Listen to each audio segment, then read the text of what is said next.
আমি আমার বাড়ির লোকের সাথে কালকের কথা বলছিলাম। যেমন আমার বৌদির সাথে আমি কথা বলছিলাম, মায়ের সাথে কথা বলছিলাম। আর এই যে কথা বলছে দেখছেন, এটা আমার বৌদি।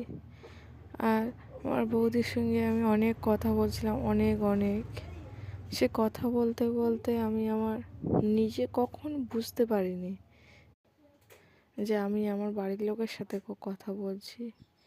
কত হাসি ঠাট্টা মজা করছি বাড়ির লোকের সাথে, অনেক গল্প গুজব, কত কথা, এই কথা ওই, অনেক কথা। আর তো মনে নেই সে কথাগুলো, কিন্তু সেই মধ্যেও খুবই বুকটা কাঁপছিল আর খুবই কষ্ট হচ্ছিল যে এখন আমি সেই কথাটা বলছি।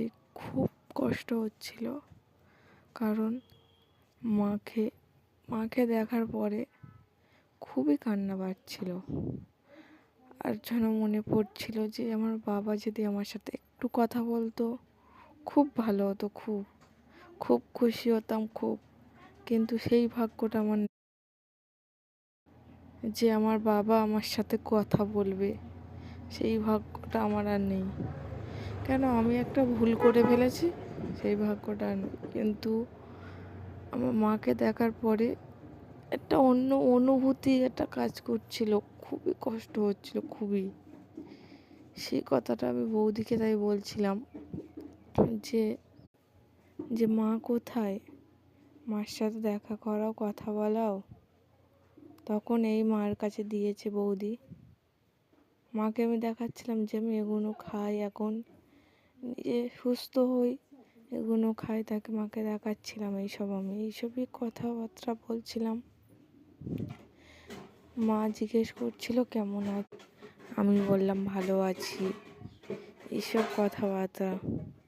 শরীর কেমন আছে, কি খাওয়া দাওয়া করেছিস, এইসব জিজ্ঞেস করছিল। জামাই কোথায়, আরও অনেক কথা মা জিজ্ঞেস করছিল আমাকে। আমি বলছিলাম সে কাজে গিয়েছে। আরও অনেক অনেক কথা যা তো মনে পড়ছে না।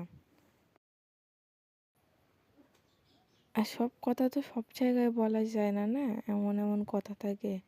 আর কিছু মনেও নেই আমাকে, যে মাকে এমন এমন কথা বলেছি আমার কিছু মনেও নেই।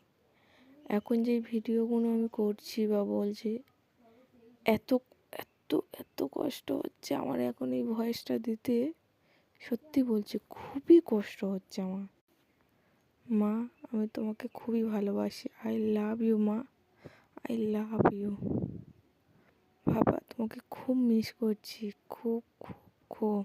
কবে কথা বল